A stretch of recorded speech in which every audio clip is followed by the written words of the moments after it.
welcome all into another Scrap and Irish Sunday night Scrap Chat Live. So, first off, as normal, we will greet the first people in. So, Leanne Rodriguez, first person in, followed by Winter Fam, followed by Andy. Welcome in. Yes, all going well, thank you. And followed by Mike's Meltdown. So that's it so far. Hope you've all hit the little thumbs up button at the bottom under the video. Make sure you've hit that thumbs up button just once. That's all you need to do it. So hopefully you've done that. Oh, and we have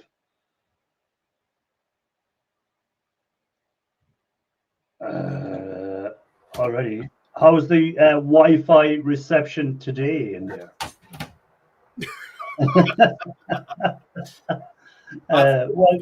I've moved one of my mesh routers down here, so it should get better signal, but I'm still 40 megabytes up, 40 megabytes down. So that's not too bad.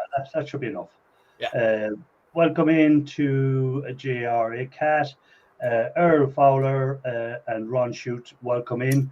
Good to see you guys as well. Thanks for popping in. Electronic Scrapper, welcome in as well. I'll just put up the old, don't forget to hit the like, guys. What are you working on there, Mike? Taking apart a printer. Whoa, the excitement. Oh, yeah. Oh, yeah. But I got to get them out of here. The excitement. Yeah, I was working on, what was I working on? I was working on smalls today. Working on smalls most of the week, just doing an hour here and there. Martha, welcome in. Good to see you. Hope all is good with you. Just working on smalls, gold pins, little bits of copper, stuff like that. That would be just taking up space, but finally getting around to them. So like little copper ballings made there. There you go. Some copper balls. Yeah. Before this, I was during Shark's video, I was taking apart all the computer fans that I had accumulated and turning them into just small motors now. Okay. Getting rid of all the bulk. Yeah, getting it. Ron, by the way, wishing Ron a speedy recovery. I missed it last week and he was telling us about his accident, and sorry to hear that, and wishing him a speedy recovery. Richard, welcome in. Good to see you as well. Welcome in.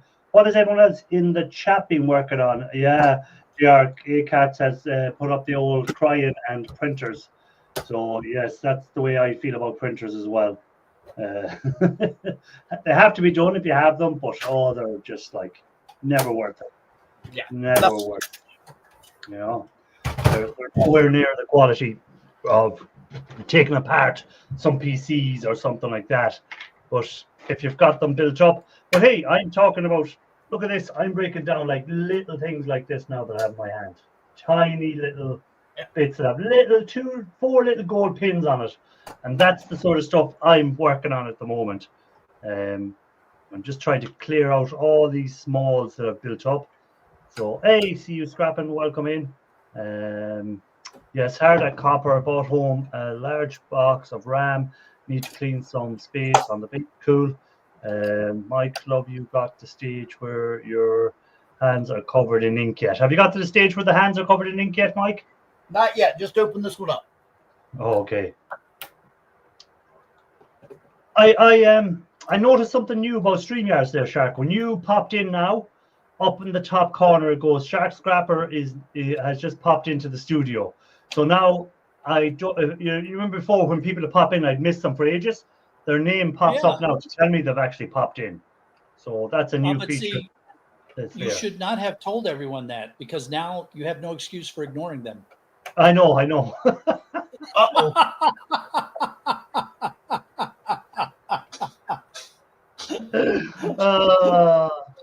That's terrible to say that I would ignore people in the basement. How dare you?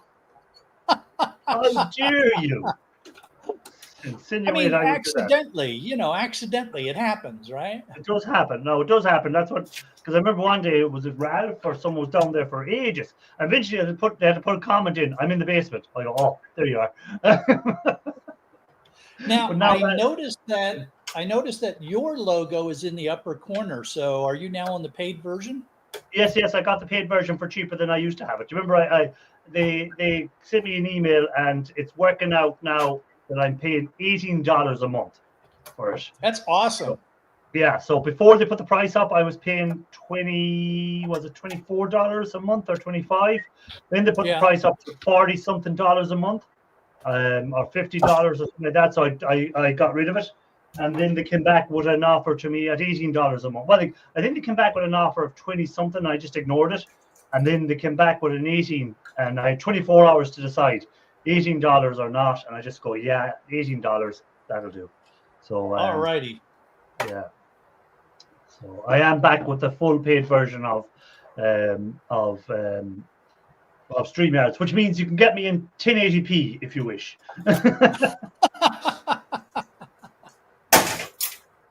I wouldn't wish that on anyone.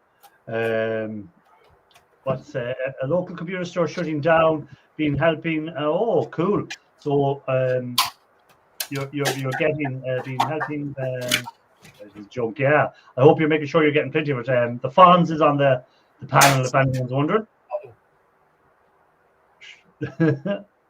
I'm so disappointed. I'm so disappointed that no one had come up with Finn Diesel as one of the names for the Sharks. So happy with that name. Kristen, welcome in. Good to see you. Welcome in. Kristen, have you moved? Christian's Coke, Poland. Okay. PL, I presume that means Poland. Hey, Jeanette Pickering, welcome in. And welcome into E-Waste Mike. Good to see you. Good to see that Mike is on the mint. He's doing his videos and seems to be making a good recovery. So that's good to see. Yeah, if you say so. All free. I don't pay for e-waste. Yeah, same as I don't. Hey, Ralph Morick, welcome in as well. I don't pay for e-waste.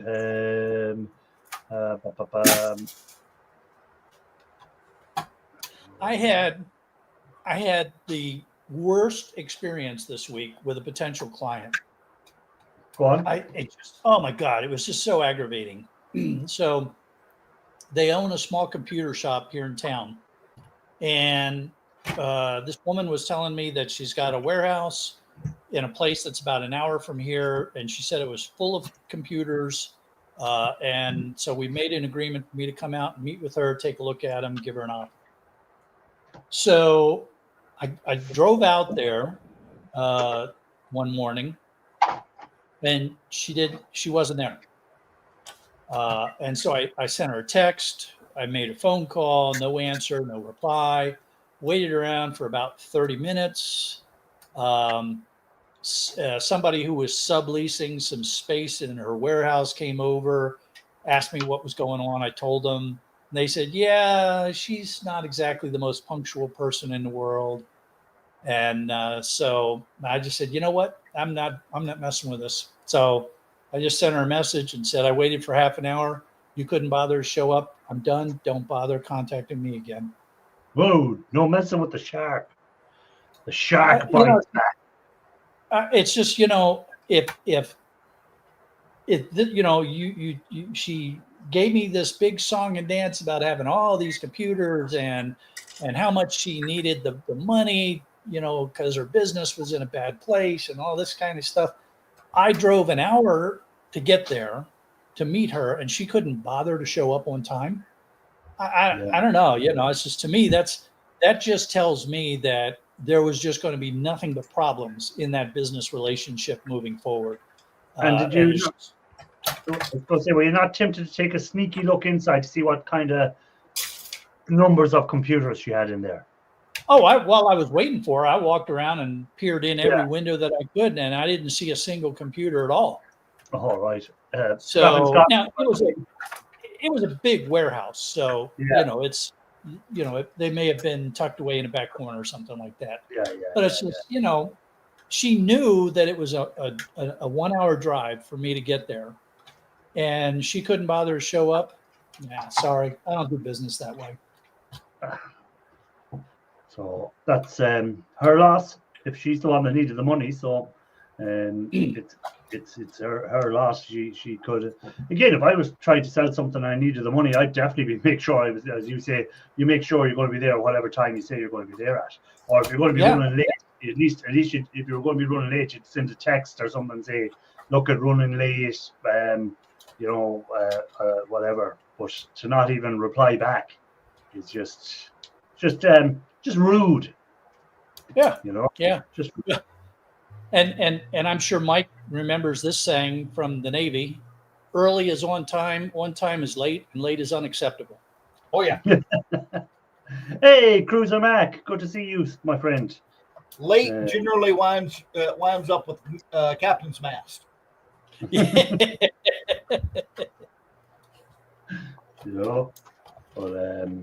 good to see Cruiser Mac there as well. Welcome in. Don't forget to hit the thumbs up, guys, as well. Don't forget to hit that up. Any trip to the scrapyard lately, Cruiser Mac, for your 6-hour round trip to a scrapyard? Man, that's harsh. That is just harsh. That's commitment to scrapping right there. No, I might be exaggerating by saying 6 hour. I am. He might tell us again how long his round trip to the good scrapyard is. Oh, he was down on Friday. How long was the round trip? As I recall, it's a pretty trip though. I remember he did a couple of videos where he shared the drive. Yes. And it is at least a pretty drive, if I remember correctly. Scenic route. 6 hours driving. Well, I was right. Okay. Glad that our ride was a first for you, Shark. You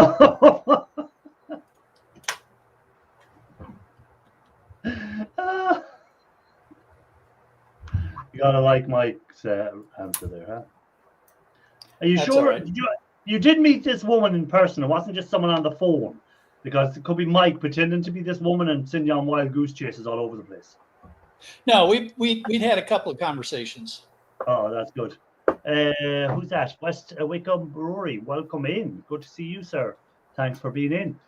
Scrapping on the fly. Welcome in as well. Good to see you. As you're coming in, guys, don't forget to hit that thumbs up button if you don't mind. It would be greatly appreciated. Now, what I should, I've hit that thumbs up button 11 times now, and nothing changes. You want to go to the 12th time. 12th time is the lucky one. So it is. What were you going to say, Mike? I was going to say that, what I should say now is that, oddly enough, after Shark's Misadventure, I got this strange call about someone with a warehouse full of computers that they wanted me to come pick up.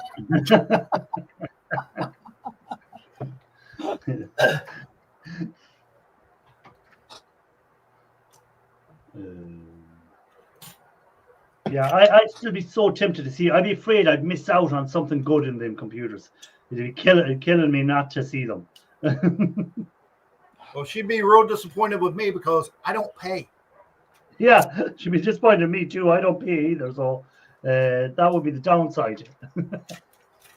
But like over here, the time I got the big e-waste pickup, your man was being quoted like 4,000 to take away the computers by other companies or whatever. And I just said, I'll take them away for free for you. And he said, yeah, no problem, great. All that stuff that time, that e-waste, because he was looking at having to pay to clear out the warehouse. He was looking at having to pay someone €4,000 to clear out the warehouse. So I done it for free, and I got to keep all the e-waste. Yeah, compare that to the owner of one of the big scrap yards here in town that I work with. I go over to the yard. All his guys know that if I see a pallet that I want, they just load it into the truck. Yeah. And then I write him a check with an itemized invoice. At the next time I come back, he contacted me this week. He said they've rounded up 2 pallet loads of PCs from the yard that they were putting back together after the flood. So he's got 2 pallet loads of PCs that he's going to get ready to have for me in the next week or so. There it's a very good business relationship. Everything works smoothly. We're taking care of each other. It's a mutually beneficial relationship. That's the way business should be. it's as opposed to this woman that was just rude. Yeah. Richard was saying he had a customer or a guy say to him that he had 7 computers. He wanted $50 for each computer. He was politely told no.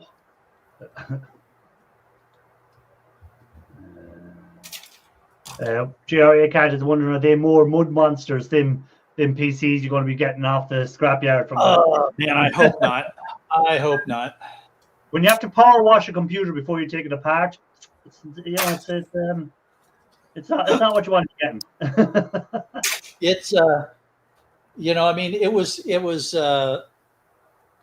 it's what had to be done after the flood, but boy, I'm done with that. I sure hope I don't get. Every now and then I get something that I can tell was in the flood, but man, I sure hope I'm not going to get 2 more pallet loads of mud monsters.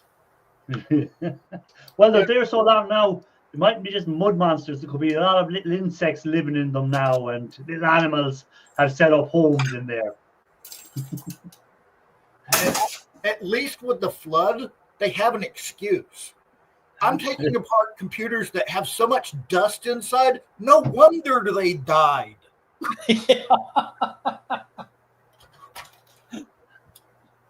Yeah, Scrap in Scotland. If I get it free, I don't mind. But if I had to pay for something and then power wash it to take it apart, nah, too much work.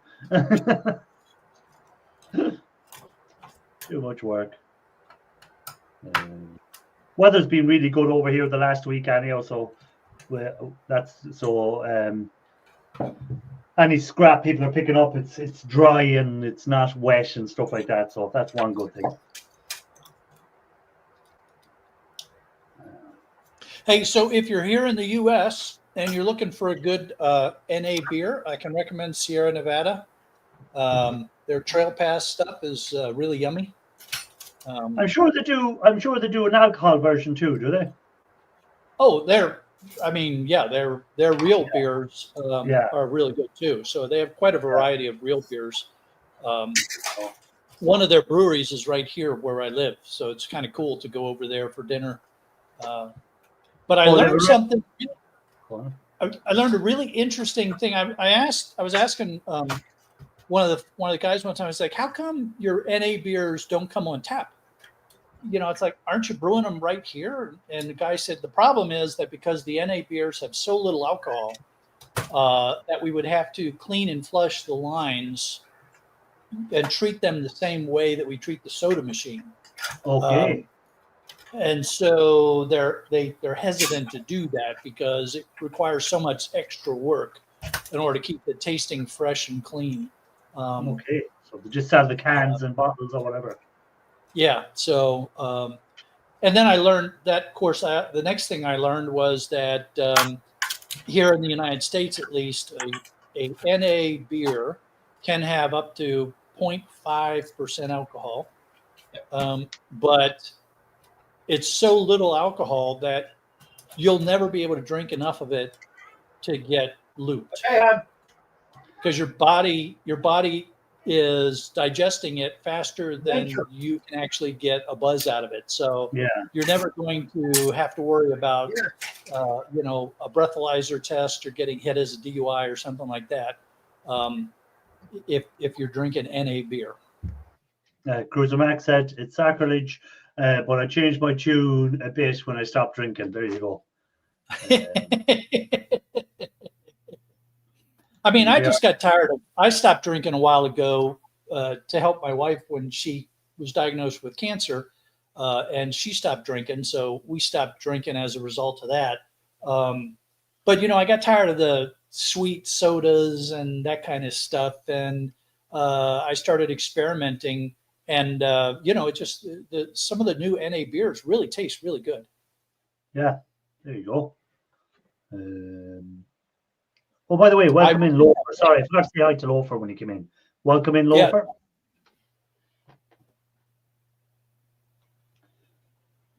Yeah. So, Shark, that was interesting that the guy is back doing the sharks, doing the tagging of the sharks. That was good news. That you're at that game. So it is. Where is he based out of now? Let me here. Wait a minute. He's out of Canada now. Okay.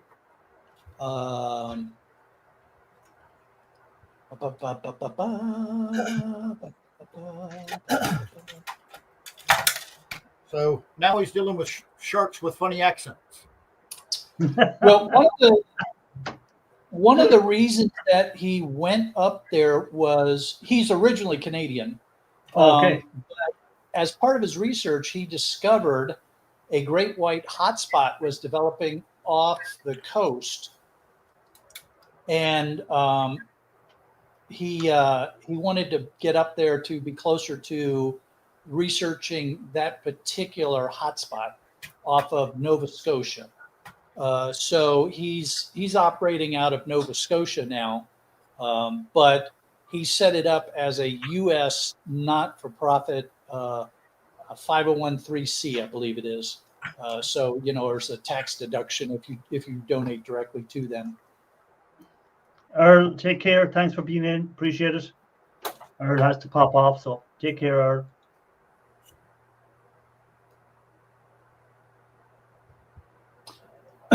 Hello, Solers. Welcome in, Solers. Good to see you. I think he's It's still also Canadian. going. What you got that? Yes, he is still Canadian.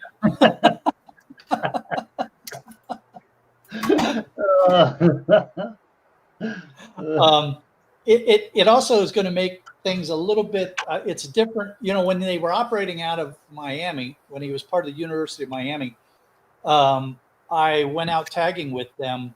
Yeah. But that was like a one-day event, right? I could show up in the morning, go out and tag, and be done in the evening. But it takes a while for them to get out to the sites off Nova Scotia. So I'm going to have to really think hard about, do I want to go up there on a shark tagging trip with them, because there's quite a bit more time involved there. Yes.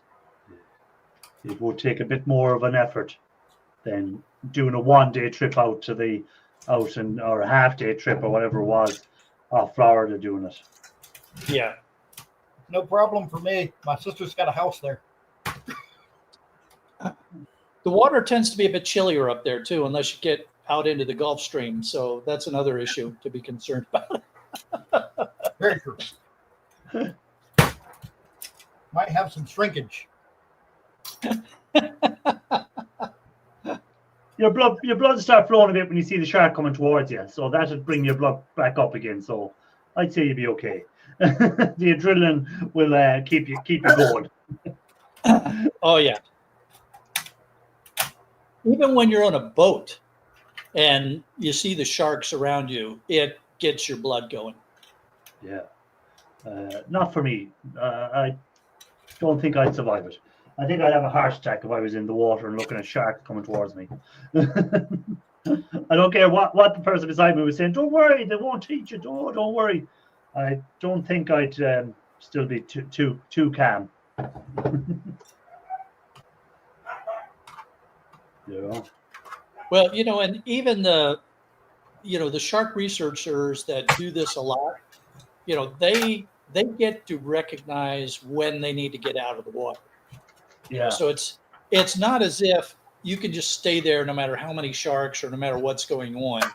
The difference is that shark researchers, they get so used to watching the behaviors of the sharks that they recognize, you know what, they're getting a little bit agitated. It's best that we get out now. Yeah. Then there's other times when they're right up next to a huge great white or a huge tiger shark. And it's like, oh yeah, that shark is so mellow right now, they don't care. And as long as you're not doing something stupid like trying to hang on to their dorsal fin or something, you can get right up next to them and get some good pictures and identifiers. But there's usually when people get hurt around sharks, it's because they're being stupid. By the way, sharks. I want to say hi to American's favorite hoarder. Sorry, I didn't say hi to you when you came in. I apologize.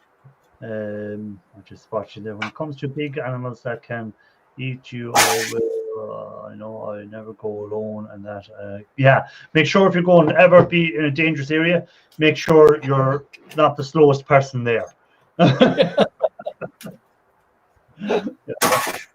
If you're being attacked by bears, all you have to do is outrun the person beside you. That's all.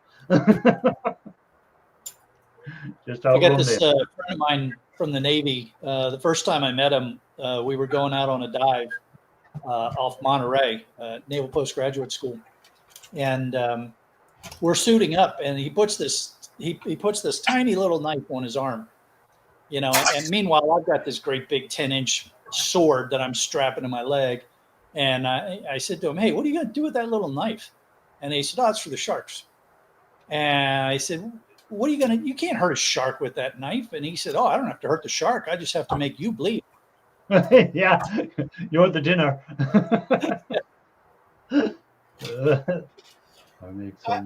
I forget. We probably talked about this in the past, Shark. When were you at Monterey? Let's see, early 90s. I was there from 95 to 90, through most of 96, I think it was. I'd already graduated. Yeah, you were at the post grad, and I was at the language school. Yeah. What language did you study? Russian. Oh, do you still speak? Да, конечно. Говорю по-русски очень хорошо, когда я хочу. Yeah, whatever. I think he said something bad about you, Shark. I'm sure he said something bad about you. Most likely. I would never. People ask me if I'm a dog person or a cat person. I'll pet the alligator over there as long as it won't bite my hand off. I think the only Russian I know is Das Vidanya. Good, solid word to know.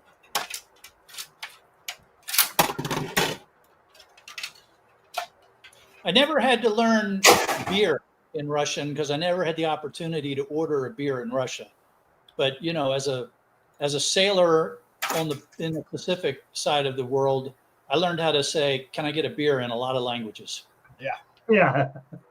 You want to make sure you're asking for your beers. Not one of my vocabulary words I remember very well, but I think it's "pew piva." Drink beer. Do they drink beer or just vodka? They do have beer. It's just not the drink of choice. Okay. Vodka is the first choice. Vodka is cheap and plentiful. Yeah, they have stills on Russian Navy ships to make vodka when they're at sea. Yeah.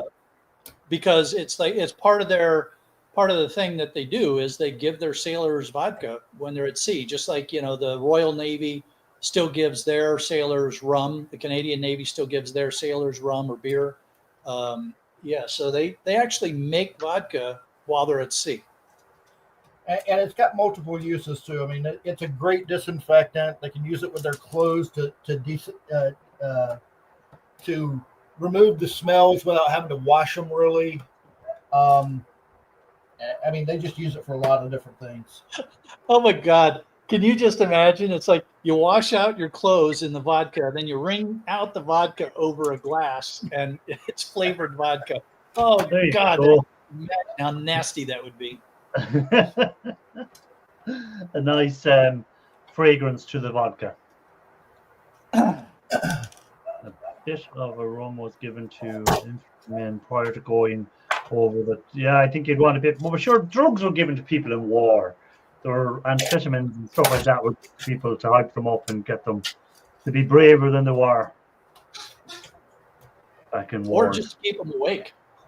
Yeah.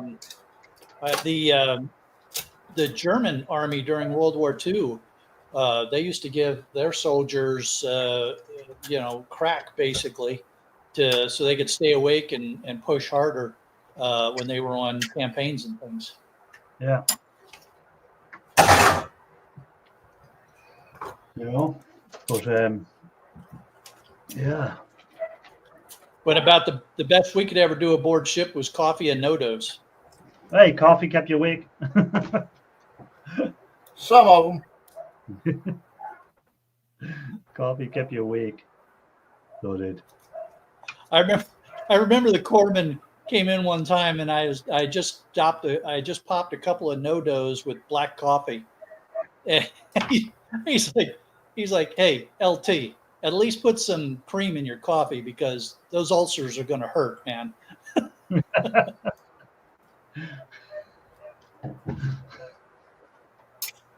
Bomber pilots, you were our two uppers. Well, they were going up, so they were definitely uppers. So they were. E. Matthews is getting on okay with his shed clear out at the moment. I'd be keeping an eye on his videos. He's getting there bit by bit, but he seems to be how would you put it? He seems to be still reluctant to get rid of some stuff, you know. He's still got that reluctancy to break down certain things. On it. That hoarder instinct kicks in every so often, you know. It's, once it's in your blood, it's hard. It's like, you look at stuff, and I mean, Chris at boardsort.com gave me the absolute best advice early on in this business. And he said, never fall in love with your scrap. Yeah, it does. But it's this thing I get that, people, I might use that again for something else, for a different project or for something else. And let's be honest, if you haven't got a use for it there and then, chances of you having a use for it in 2 weeks' time, 3 weeks' time, 4 weeks' time are not going to be there. So you're as well to have scrapped it out, because then what happens is it gets buried on everything else and never gets seen again. And then eventually, as Ian is doing now, doing your clear out, and you're coming across stuff, and he's fallen back in love with it again, even though he didn't realize he had it. You know. Yeah. Gavin Scotland says he loves copper. Well, we all love copper, so we do. But as Shark was saying in his live earlier, prices aren't the best at the moment. But if you're able to keep it. But if you need to sell it for to pay the bills, well, then you just have to sell it, don't you? No matter what price it is. Isn't it interesting though that we tend to like copper and gold and brass? We love those colors more than the white and silvery metals like aluminum and silver. And I don't know. Maybe I shouldn't lump everyone together like that, but it just seems like so many scrappers just will make the comment about how beautiful a piece of copper is, or brass, or gold, and it has nothing to do with the price, but just the look of it. Yeah. I'm laughing there. Scrapping on the Fly asked, what happened to E-Waste Mike? And then a couple of comments down, E-Waste Mike replies, he died. We should be so lucky. I was honestly waiting for someone to nominate Mike's name as the name of the shark in his memory. But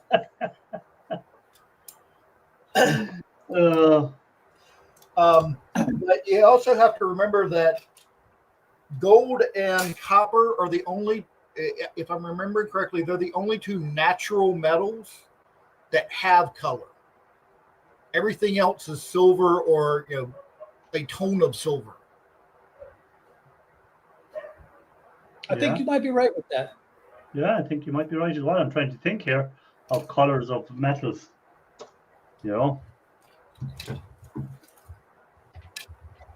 Someone will come with an answer now in a few minutes in the chat. They might come up with something. Is there any other metal that has a color other than the brass and copper and gold?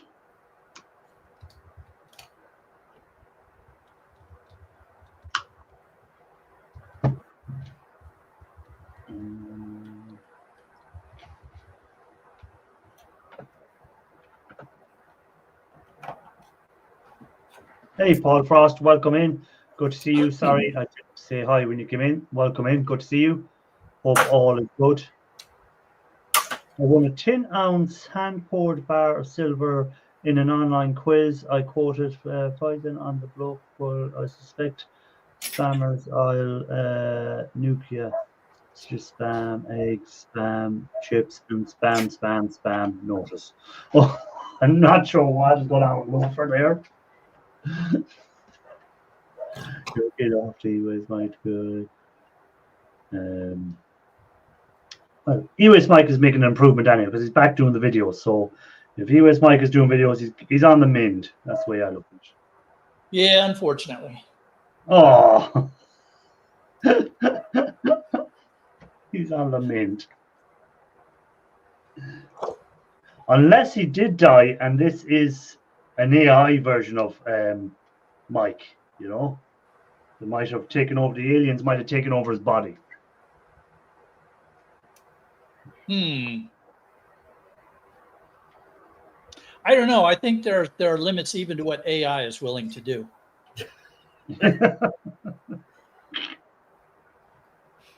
Keep Mike alive. Keep Mike alive. It'll be like that movie, Weekend at Bernie's. You know, Mike will be propped up in the corner, and Copper Stripper will be moving his arms around like he's doing something.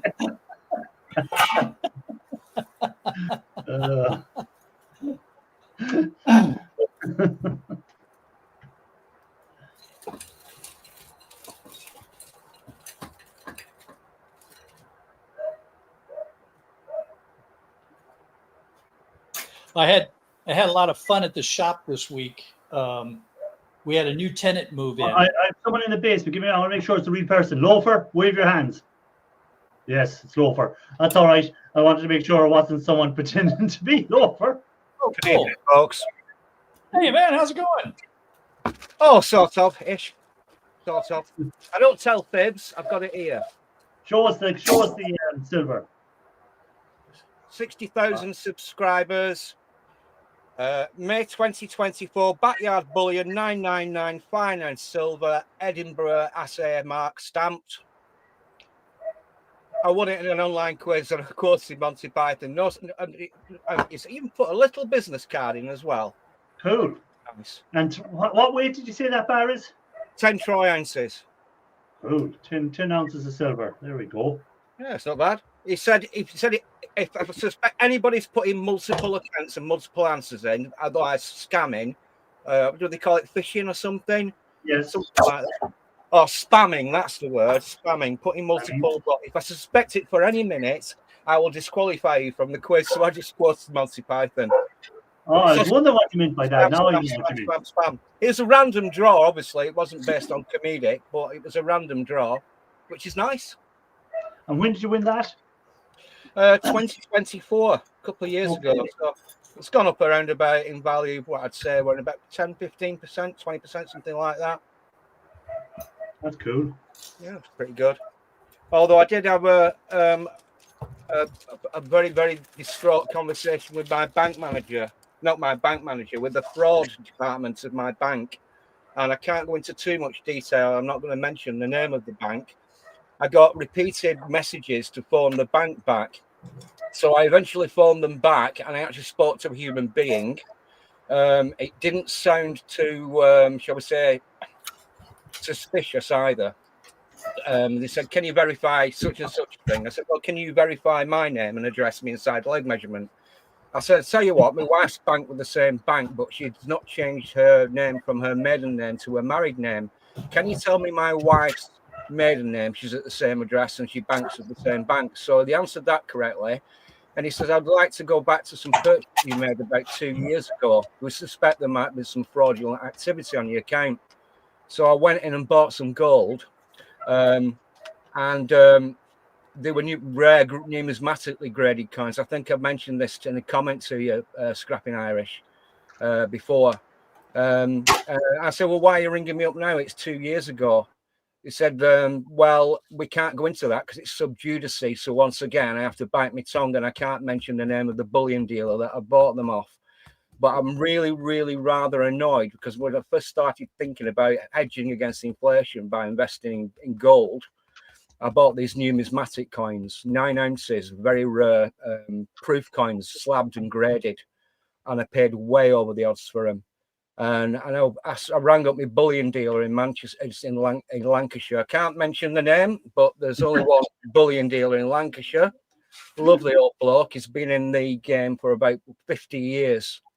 And he said, we can only offer you so much. So I'm way, way down on the numismatics. And we're compared with the numismatics that I'm way down on after 3 years of owning them. I'm only breaking even on the gold sovereigns and the Britannias I've bought. So basically, I've made nothing.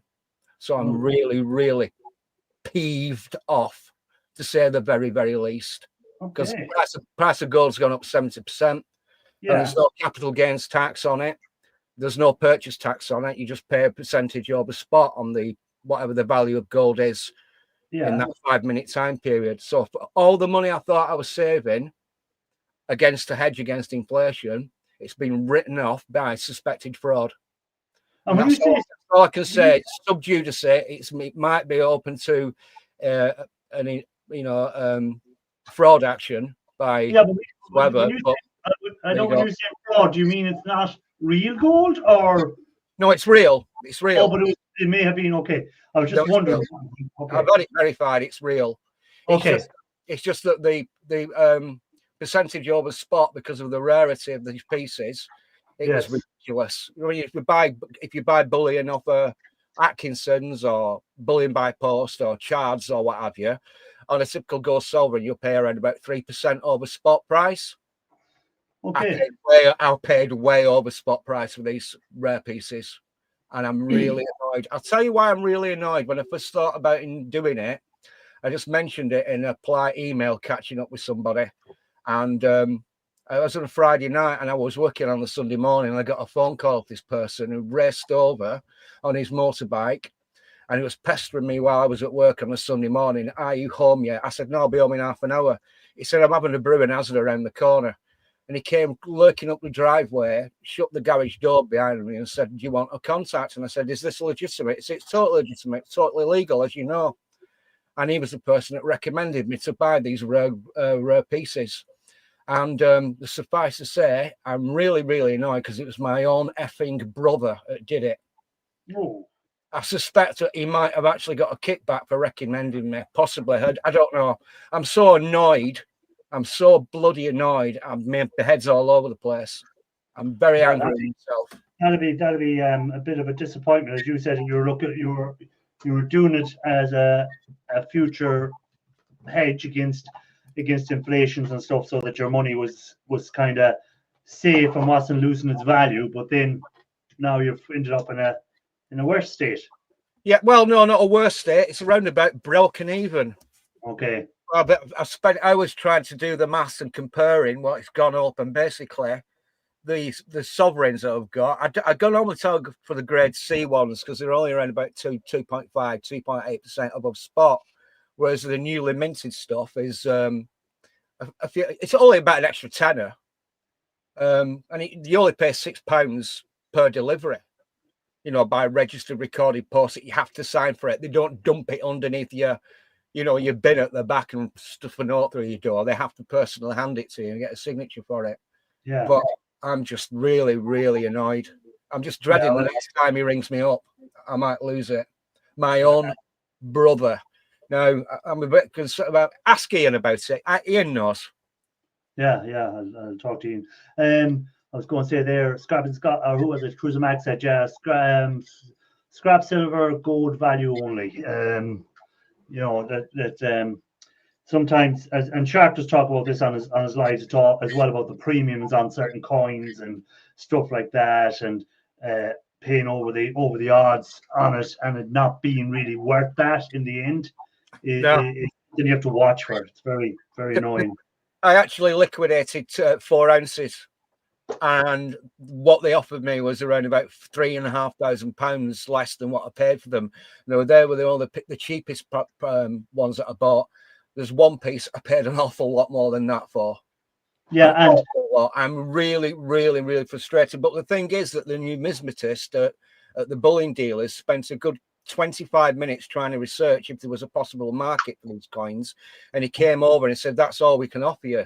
He says, they might be sat in our vault for years and years and years and years. We've got to photograph them. We've got to advertise them and everything. And we've got to put all this time and energy into it. But we might be holding on to them for years. And we might not find a seller. He said, if you wanted to go for auction, then it's hit and miss again.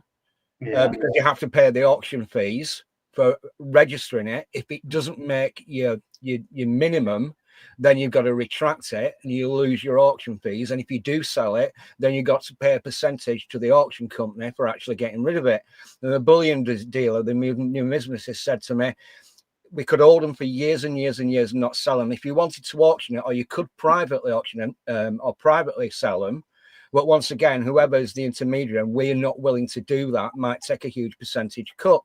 And what he said to me, this is what got to me. He said, you might find somebody in Dubai, China, Singapore, or possibly the United States that might be willing to buy them.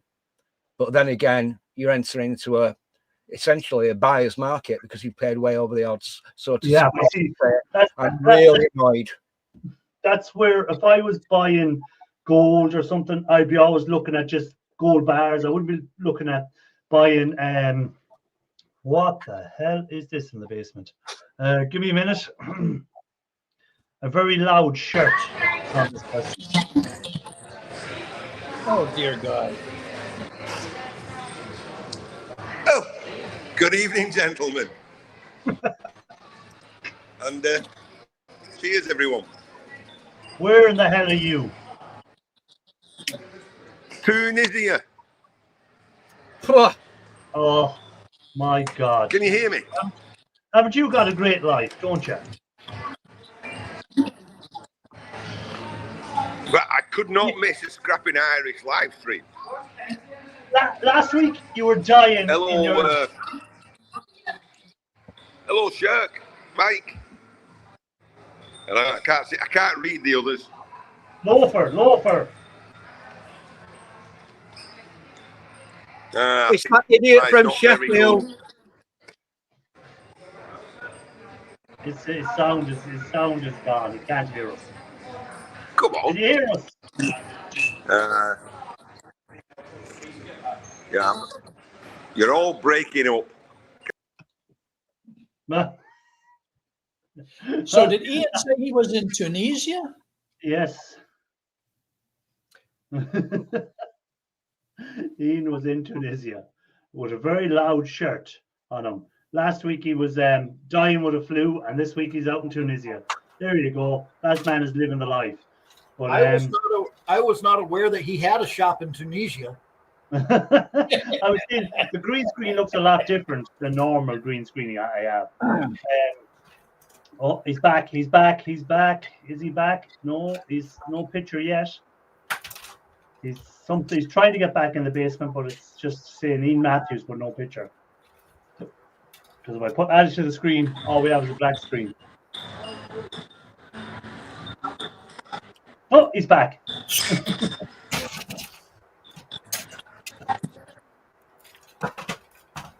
As I'm being a filthy degenerate and having a cigarette, I'll put the camera down because YouTube can be a bit snippy about stuff like that occasionally. Okay. Where is Ian Matthews? Is just there he is. He's back. Can you hear us, Ian?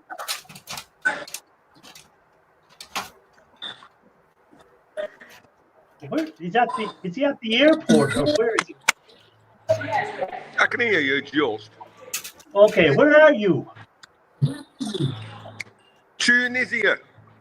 Where about in Tunisia? Are you just in a hotel?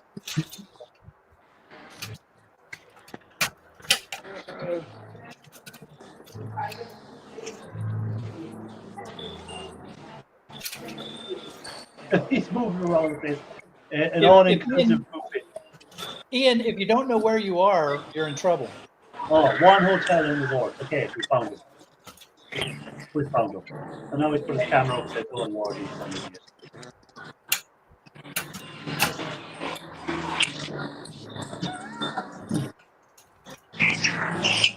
It's like watching a monkey try to do something.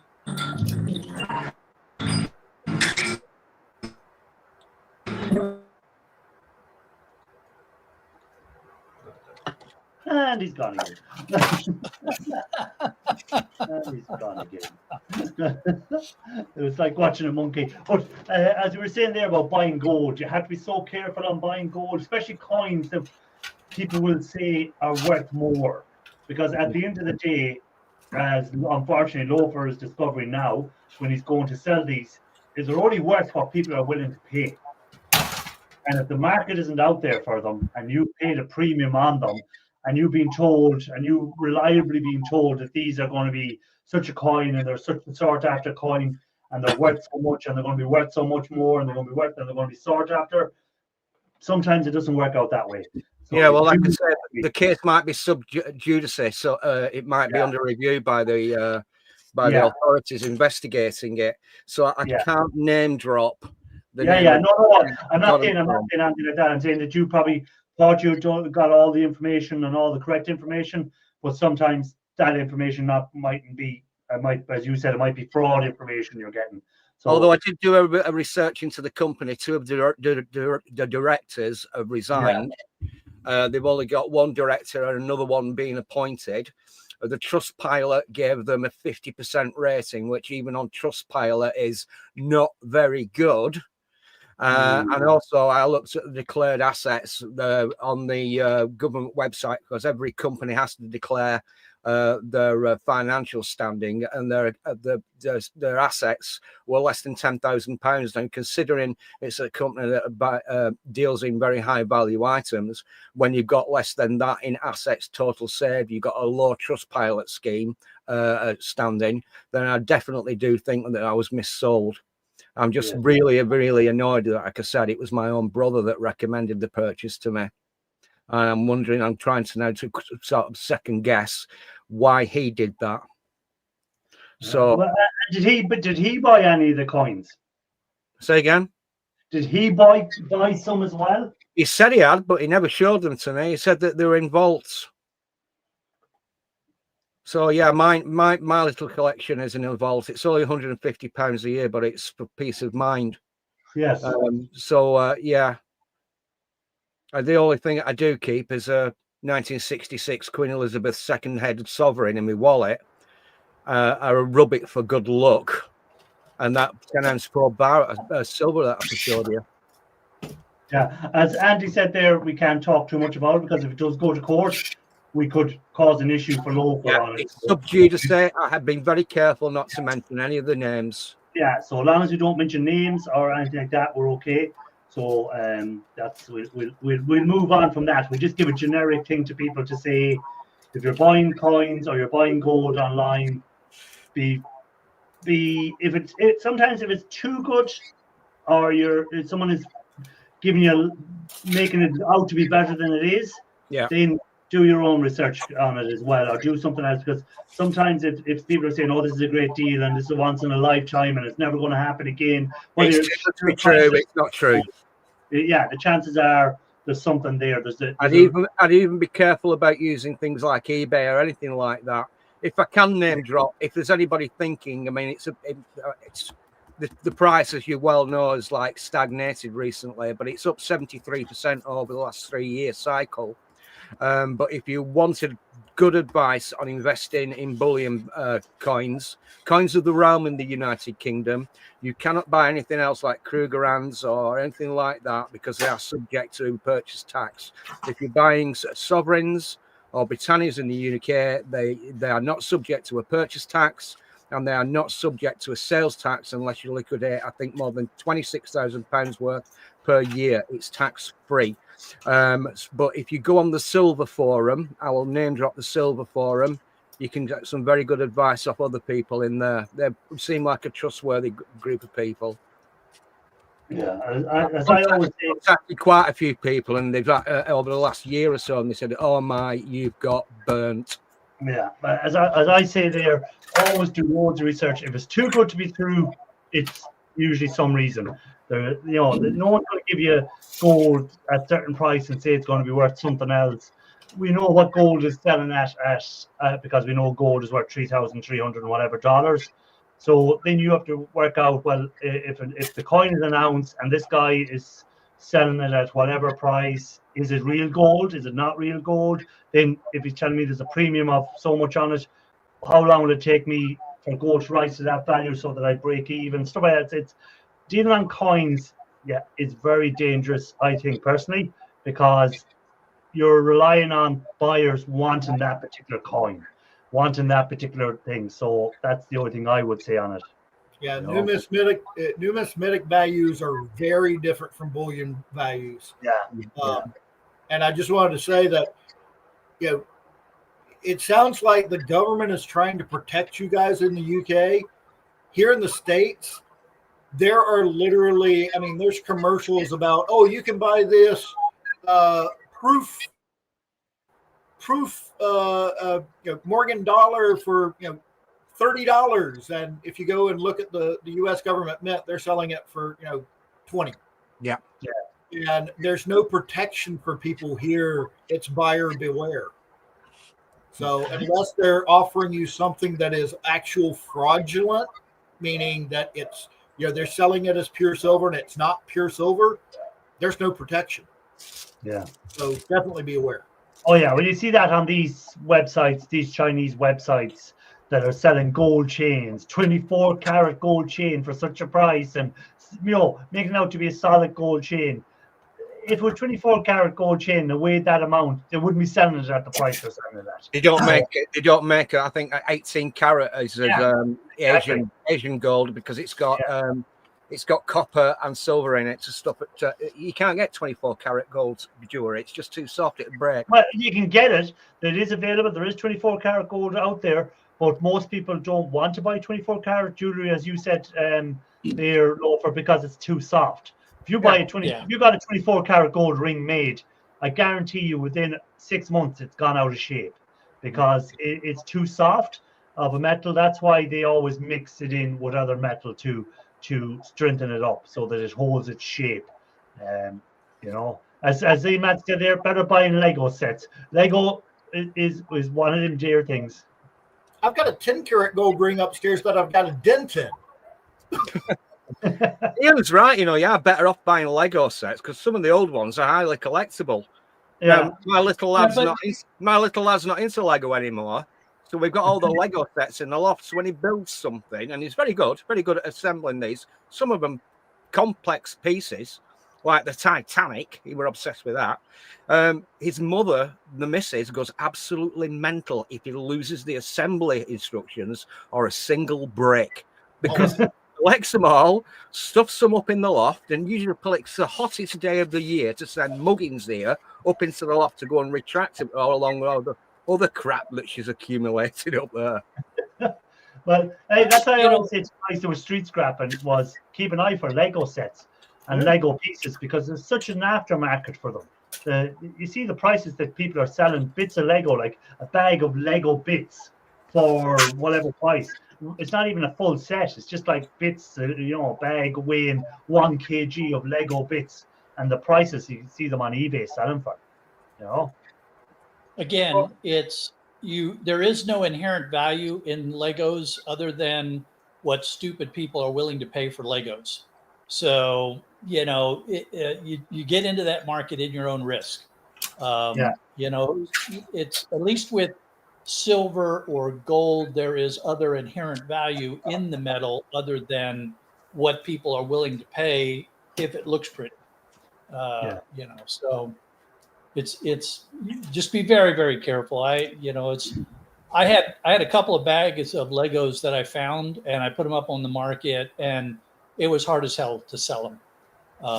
So, there's people out there that'll say, oh yeah, you can sell Legos all day long. But then why couldn't I sell these bags of Legos? Yeah. Were you putting them on eBay or were you putting them on Marketplace? Both. Okay, because just taking a quick look at eBay there now, and I want to see, what there's guys there selling them there, half kg of Lego bits between 14 to 29 euro plus 10 euro package and 16 plus sold already. So they have that. You can, when you go in to see what they've sold, they have 16 packs already sold. There's another guy there, 1 kg Lego, stone plates, wheels, special stones mixed, 22.99 plus 20 postage, 1,257 sold. So they do sell. Well, and here's the thing that I learned about eBay that can really make the difference. And it's, if you are dedicated to eBay selling, then yes, you can do well. Yeah. But you have to commit to it. You know, you've got to be putting stuff up, putting something new up every day. You've got to be monitoring it. You've got to be on top of it. And then you can do well. Absolutely. I mean, there's people that have, you know, their whole business is buying and selling on eBay. Yeah, but some of the scrappers have if you're not willing to put the effort into it, you know, it's catch as catch can. Yeah. And again, that's why I don't sell on eBay ever, because I don't have the time to give it to that, to be there, to be updating it, putting whatever information, answering questions for people, you know, on it. So it's thing. And you pay tax on 1K earnings. Well, look at, you pay tax on no matter what job you do in Scotland, you pay tax. We all pay tax. It's one of the things we can't avoid. So unfortunately, we all pay tax. The most we did was 300 items a week. Wow. So is he said, does he going to go back in case he was he on about selling on GRA Cap? We just bought 2 gold rings for $1 at Google or garage sale yesterday. Okay. And what will you do with them gold rings? Will you resell them, or will you refine them, or what do you do with them?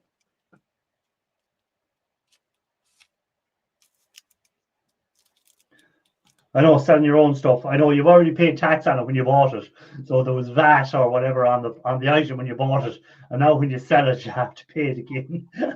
I know that's the downside of eBay. Yeah, Solus has just said that if you sell over so much, you get the HMRC knocking at your door because they think you're actually running a business. Don't want any tax. And I don't want to sound like I'm talking down eBay sellers. I mean, you know, there's some folks that do well at it. They know what they're doing and they're successful. Yeah. I just don't have the time to commit to it. You know, I've got other stuff that I can make much more money on faster. You know, and I'm not, so, you know, it's where you're willing to put your time and effort. Yeah, exactly. It's because again, that's like the person that comes on and says, if you could have sold that computer for whatever price, or that, you know, a collector would have bought that off you. And again, a collector might, but you have to go and you have to find the collector, you have to advertise it, you have to know what you're doing, they'll ask you, is it working, is it this, is it that, is it a million questions. And by the time you get through all that, it's probably a bit easier to scrap it. Hey, Winter, thanks for being in, and you have a good night. Take care. Good night, Winter Farm. You have a good night. On it. Yeah. So, well, it's just different people have different ways of doing things. You know, as I say, some people will swear by eBay for selling stuff. I don't use eBay at all, to be honest with you. And then you have these anomalies. Yeah, Lego factory test molded blah blah brick, rare and unique from the 1970s. Yeah, but it's all right having a price on it, but have they sold any? Yes, that was sold. Okay. Oh, that was sold. Okay, yeah. There you go. But here's the thing. Here's the thing. Is the reason for that price is because this happens when they do a color change in the machine, and they have to run through, you know, some marbling to get all the color out from one batch to go into the next batch.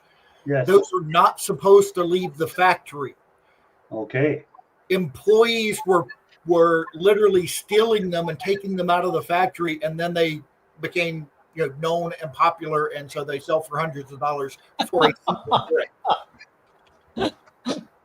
It's a one-off. You know, there's not thousands of them out there. You know, not millions out there, and that's why. Yeah.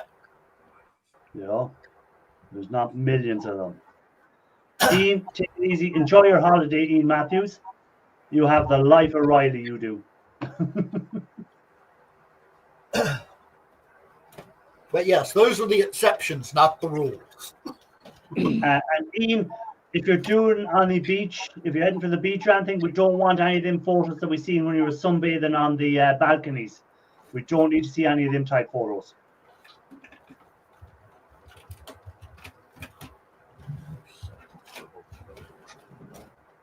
Well, here in James P. Here in Ireland, you're meant to declare again if you earn over so much a year from extra things outside of your job. You're meant to declare them. So again, if your garage sale earns over a certain amount, you're meant to declare it as an income. I'm sure.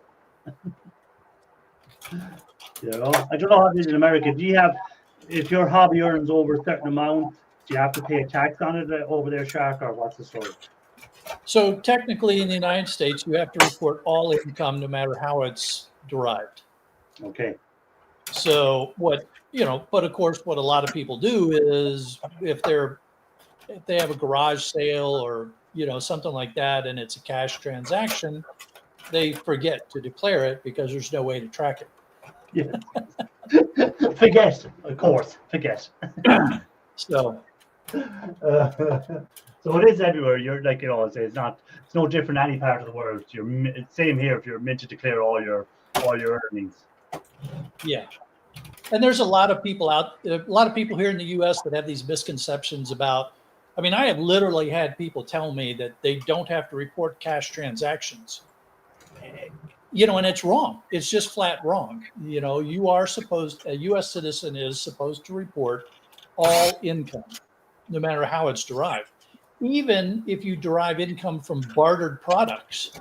So, you know, if you trade an object for another object, there's a value transacted that should be reported, you know, as a bartered value. So, you know, nobody pays attention to that because it's impossible to track it. You know, yeah, you're technically supposed to do it, but how are you ever going to track that? So,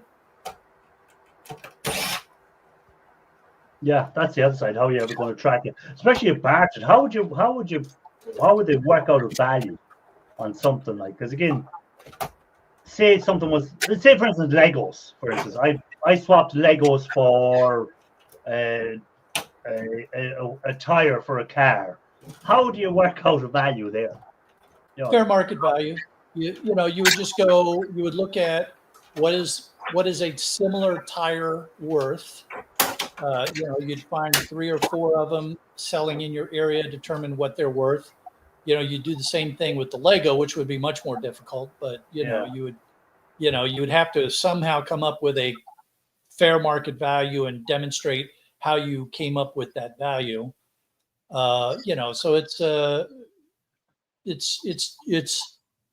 again, you're probably never going to get audited on something like that unless what you're bartering is some sort of high value, high dollar kind of object that, you know, would somehow otherwise be documented. You know, so it's, you know, again, it's not really worth the effort to try to worry about that unless it's, you know, trading houses or something like that. Yeah, something big.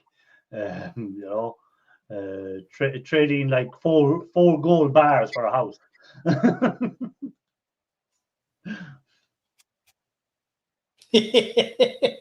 Trust me, Richard. I'm glad I don't work there either.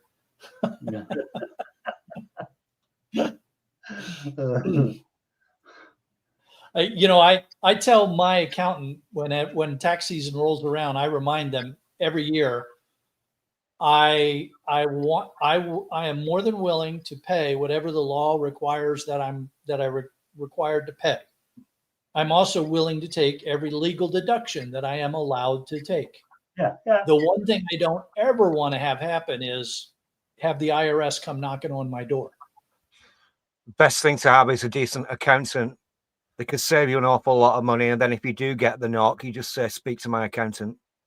Absolutely. Yeah, absolutely. Because, you know, that way the accountant can explain to them in language that they understand why the you filed the way you did. And then the worst that happens is if you were wrong, then at least here in the United States, the IRS will say, okay, well, that was a mistake. Here's what you should have paid. There may be some interest on it, but there's no penalties associated with it. Whereas if you're just trying to get away with something, well, that can be bad.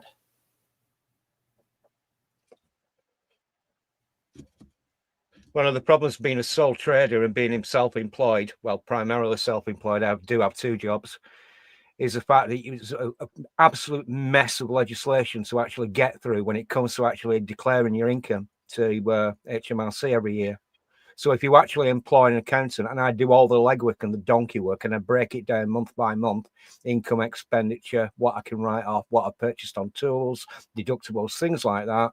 I put it all down on a spreadsheet. I give it to my accountant. My accountant freely says to me, nothing wrong with it. I spent an hour going through it. It's absolutely spot on. But you didn't realise, Loafer, that you can claim for this, and this. I said, are you sure? He says, are you trying to tell me how to do my job?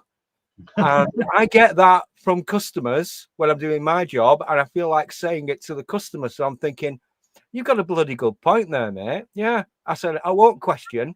If you can say I can save so much over and above what I would ordinarily be confident in declaring, then I'm supposed 200 quid a year for a couple of hours work for exchange is no robbery. Yeah. Look at again. There these expenditures and these and there, and a lot of people don't use them to their full extent, and that's where an accountant is worth that extra money, because he will know all these things you're entitled to, because that's their job at the end of the day. So they know what you're entitled to and what you're allowed to claim for and what you can put down for. So if they're saying it's claimable, then it's claimable,